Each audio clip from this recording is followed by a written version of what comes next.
Hey, sports lovers, it's Ramsey Lambert here, aka Coach Lambo, and welcome to the first edition of the NFL Group Chat, where this podcast is centered on like your iMessages.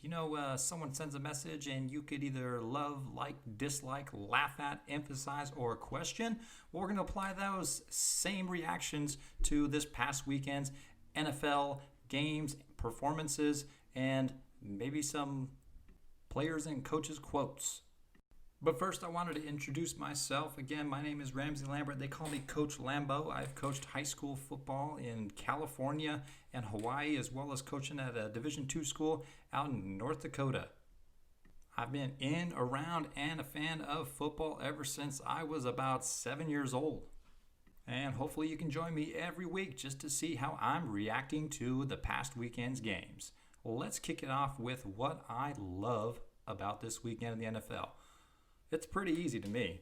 Did you guys see Nyheim Hines' touchdown celebration? I mean, wow.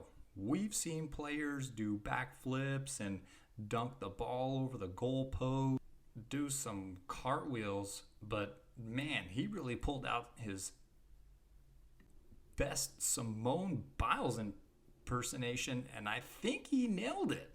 What's really impressive is that he did this after completing a football play, move, and touchdown, and then did it in his full gear of football pads. I mean, how many of us can barely even do that on a trampoline or not at all without breaking our necks? And here's this guy with about 15 pounds or so of gear with limited movement in it, pulling this off. I'm impressed. I loved it. It was a great celebration. Didn't take a lot of creativity, just extreme athleticism by the young running back. The only problem I have with it is, how is he going to top that? He's thinking, should I use just the same touchdown celebration every time, or do I have to one-up that? Like, where does he go from here? As much as I love watching this display of athleticism in a football uniform, I just worry that he should have saved it for maybe a bigger moment. But hey, maybe, who knows? Maybe he thought he wasn't going to get another touchdown, and this was his shot. So might as well soak it up and give it your best celebration. Pull into that toolbox and pick the sharpest one you got out there, then go ahead and go with it. All right, so this next part is supposed to be what I like, but I wasn't sure if it was under a like or a dislike or laughed at. It could have been under everything except for love. But I put it under like, and that, what does I like about the NFL is the idea of the NFC East winner declining a playoff invite. Because after watching that Philadelphia Eagle Dallas Cowboy game last night, I got to tell you, to think that the Eagles are probably going to be that team that makes the playoffs as a division winner and gets to play in one of those games, it's almost embarrassing. Actually, it's not almost embarrassing, it's outright embarrassing. The Cowboys fielded a quarterback out there who was throwing these sidearm passes and was just really, really struggling out there. And the bad part is, they were still in the game for the most part of the game. If it wasn't for that fumble and return for a touchdown, which I don't believe should have been called a touchdown, it's clearly recovered while someone was laying on the ground, then that game would have been, a one-score game coming down there at the end.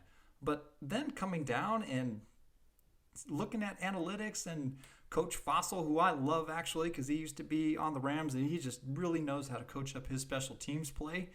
But for the Cowboys to resort to the fact that, hey, we need to win a game, let's snap the ball over the punter's head so we can try and get an onside kick. Like, I understand the analytics and the strategy of it, and it seemed to actually almost have a shot. But does anybody else feel like if they just gave the ball back to Carson Wentz, that he possibly could have ruined the Eagles' victory on his own? I feel like that's a real possibility. The guy already had 4 turnovers. He's known for turning the ball over in the end zone, trying to make that play be something spectacular. I feel like if you put him back on the field and you use timeouts and that, he just might fumble it, throw a pick six, or who knows, somehow find a way to screw it up for the Eagles. I actually like my chances with the ball in Carson Wentz's hands if I'm a Cowboy fan, rather than DiNucci's. Am I the only one who feels that way? So, what I think I'm saying is what I like is that the season, how it's going for the NFC East, might open up some conversations to find some ways to get the best teams into the playoffs. And I think that should be the goal, is how can we get the best NFC teams into the playoffs so we can get great football games, great TV, and the fans something to enjoy. And instead, we have the Eagles, the Washington Football Club, and the Cowboys duking it out for a playoff spot. Not even a wild card spot, but as a division winner. So I think that conversation needs to become real in these scenarios. Like, can we make it to where you have to be 500 or better to get into playoffs? And yeah, the Eagles and someone else in that division still could, but put that pressure on them to make them have to get those 8 wins to get into the playoffs, instead of them sitting around being like, all we have to do is be better than the 3 other worst teams outside the Jets to get into the playoffs. So I guess that's what I like. I like the conversation starter of figuring out how we can get the best football teams in the NFL into the playoffs. All right, now let's get to what I disliked in the NFL this weekend, and it came Sunday afternoon. I say afternoon because I'm in Los Angeles, but I guess technically for most East Coasters, it was Sunday evening in the Bears-Saints game when Javon Wims walks up to C.J. Gardner-Johnson, rips his mouthpiece off, and then open hand punches him in his face mask. Then he retreats like he was expecting C.J. to start his brawl when C.J. just put his hands up like, yo, did you guys see this? Javon go ahead and throws another blow and starts attacking CJ. This to me was a huge, huge, huge embarrassment for the organization, the NFL, and especially Wims and his inner circle. He was not representative of anything in any kind of positive light. And he's mentioned that CJ had spit on him sometime during the game. And I know spitting on someone is one of the most disrespectful and belittling, demeaning thing that someone could do to another individual. I get it if that did happen. But that doesn't justify how he reacted in that moment on nationally televised spotlight in a game where his team was fighting to actually get that win, which would have been a huge win for the Bears in the North, especially since Green Bay ended up losing to the Vikings. And I don't know what his justifications are and maybe what other battles he's fighting, but man, I hope he's okay mentally and is able to bounce back from this, because it's a real low moment, and I'm sure today he's regretting it. But still, there is no excuse for that. Yeah, Javon Wims, man, I really disliked how you handled yourself. And again, you represent more than just your last name on the back. You got a city, a whole team who is in a battle, and you got family and friends, who are rooting for you and proud to see you out there on the field. And to go out like that, man, I gotta put my thumbs down on it. Dislike. All right, let's go from disliking that thumbs down to something that's going to make you smile a little bit, other than those punches being thrown. Let's go to what I laughed at in the group chat. Man, I find nothing compares with what I really laughed at, and that was Drew Lock's touchdown celebration. Now, I'm not sure if this was something that he had rehearsed ever before and thought that this was his go-to. It definitely wasn't no Heinz celebration. But what was that?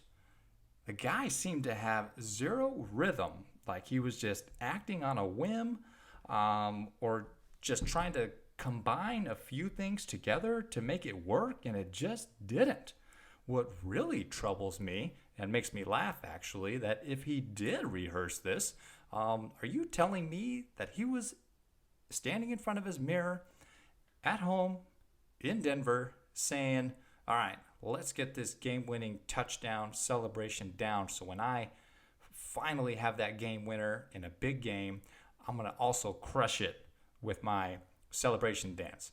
And then he's practicing this for, I don't know, God, hopefully not more than 8 seconds. But what if he was practicing this for 10 minutes, saying, all right, let's try this and that and a little bit of move. And then he finally comes up, finishes this monstrosity, looks at himself in the mirror and says, Drew, you nailed it. I can't imagine that ever happened. That conversation with himself in the mirror happened where he thought he nailed his game-winning touchdown celebration and just couldn't wait to unleash it on American football fans. And then he goes out there, he executes the game, a great comeback, finds a wide open receiver in the end zone for the game winner. He's celebrating, and then he ruined it.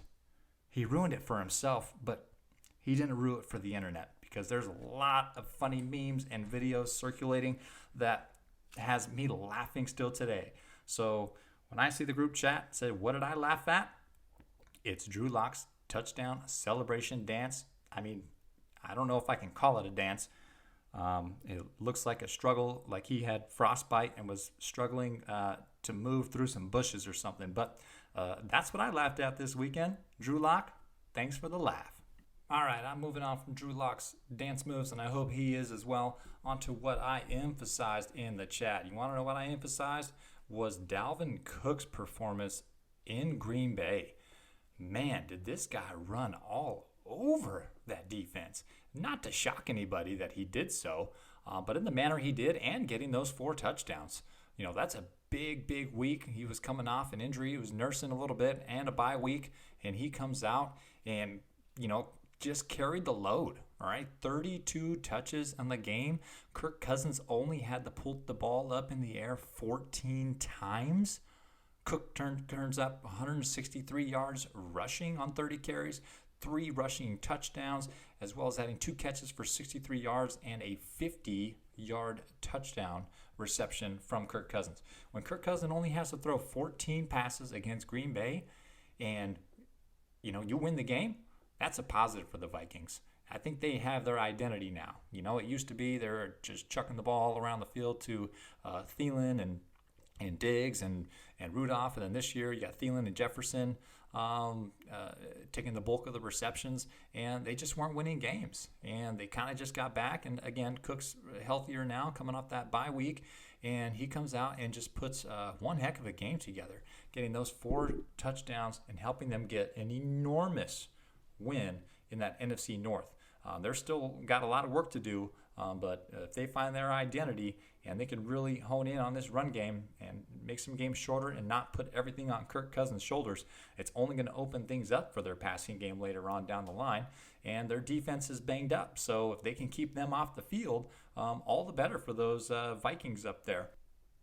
All right, moving on to our last segment of the day in the group chat. What did I question over the weekend? And my main question is, what are the Rams going to do with Jared Goff?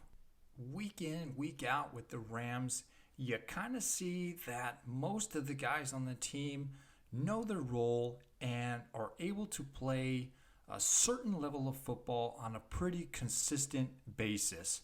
And I'm talking about, well, outside of special teams, of course. I don't know what's happening ever since John Fossil left. It has not been good.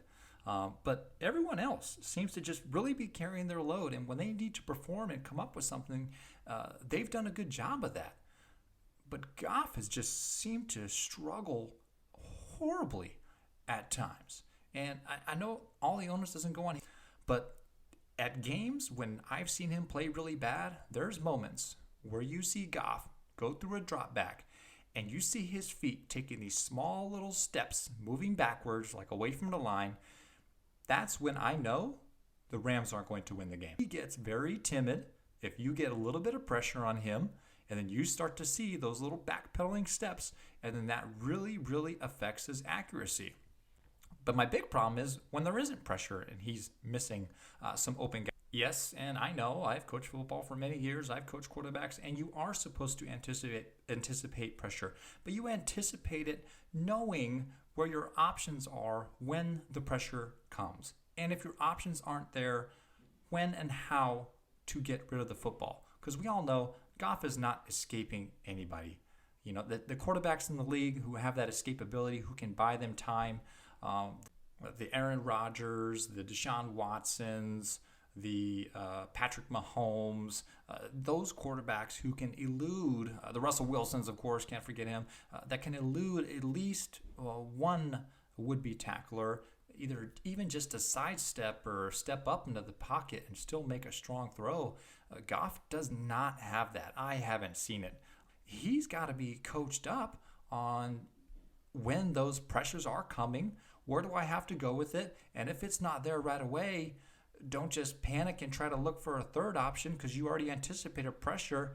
Chuck that freaking ball, as high and far over you can as your nearest target. Just getting rid of the ball, salvaging the down and the series, and protecting points on the board. So what are the Rams going to do offensively so he can be successful in that offense? Because there are so many pieces around this team that can make them be successful. You have the receivers. We have some talented tight ends. You know, they've been inconsistent, or the offense has been inconsistent in getting them the ball. And the defense is just playing lights out. And to lose the game because your offense puts you in that bad of situations, that cannot happen at the pro level. You're going to get exploited. And, the Rams going into a bye week, I think those are some questions that they really need to have to answer when you come out and you play the Seahawks. Yeah, the Seahawks don't have a great defense, but you know what they do have is a Pete Carroll who knows how to scheme a defense. And, after watching Bobby Wagner wreak havoc in that game yesterday against the Niners, you can imagine that if Goff's watching that film, that's something that's going to be on his mind. And they got to find a way to get Goff to settle his feet, stand in there, and throw the football effectively when needed to, and protect it. Most importantly, protect the football. That's a wrap for the first edition of the NFL Group Chat with Coach Lambo. Thanks for listening, and make sure you tune in to the next group chat.